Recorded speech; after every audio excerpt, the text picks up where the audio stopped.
Lydia Des Dolles, Fight Connect TV, proudly sponsored by ESBC Boxing Game, and I'm delighted to be joined here by the main event alongside Conor Benn on Saturday night, Chris Algieri. How are we doing? Very good, very good. Welcome to the UK. Thank you. It's a pleasure to be here.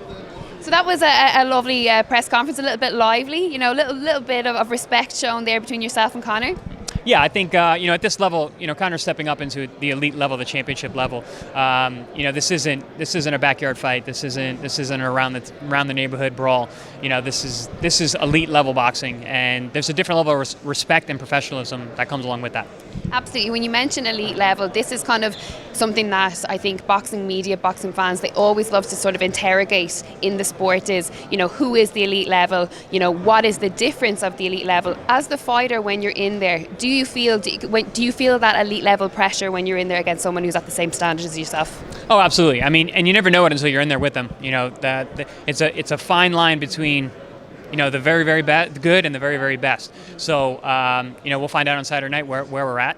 I know what level I'm at. I know where I've been. So we just got to see what's up. Eddie touched on this earlier on, briefing on obviously your background, your legacy that you've created for yourself within the sport of boxing, and also, your boxing IQ that you're, famed for as well. You also have a kickboxing background. For you, what age was it, or at what stage in your life did you realise that, fighting was where you were meant to be, or what you were going to excel at, I suppose? Probably when I went to my first live show. It was a kickboxing match. I think I was about 12 or 13 years old, and right away that's what I'm doing. I didn't decide at that point. I realized at that point that that's what I was going to be doing. Yeah, I mean, and I'm so happy that you said that, because I think at this stage in the game, the regional scene, the young kids coming up, the amateur shows, the local community centres that are putting on shows for young kids, they're important and they need to be supported, right? 1,000%. I love giving back to the younger generation whenever I can. Going to amateur shows. I have my nephew here, actually, who I flew out with me, who's made his amateur debut recently. Wow. I'm working as a coach for him when he fights, and being around the amateur program in the States has been fantastic.